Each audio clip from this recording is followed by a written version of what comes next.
সঠিক উত্তর আমাদের এখানে হবে সরোজিনী নাইডু। এবং বলে রাখি বন্ধুরা, এই সরোজিনী নাইডু যিনি ছিলেন একজন অসাধারণ ব্যক্তিত্ব।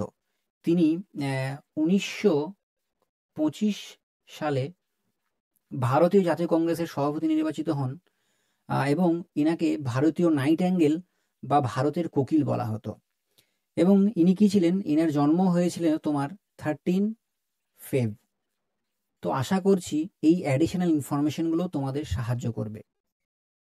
এবং চলে যাই আমরা সেকেন্ড কোশ্চেনে। স্টুডেন্ট, আমরা দেখব সেকেন্ড কোশ্চেন, এবং এখানে কোশ্চেনটা করা হয়েছে পশ্চিমবঙ্গে নিম্নলিখিত কে ভারতী রত্ন পুরস্কার পাননি।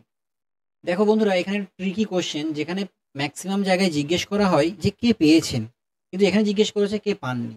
তো চলো আমরা সঠিক উত্তরটা দেখব। তোমরা একটু গেস করতে পারো, কমেন্ট করতে পারো। তো আমি বলি এখানে সঠিক উত্তর হচ্ছে সুব্রত মুখার্জি। এবং বাদবাকি যেগুলো আছে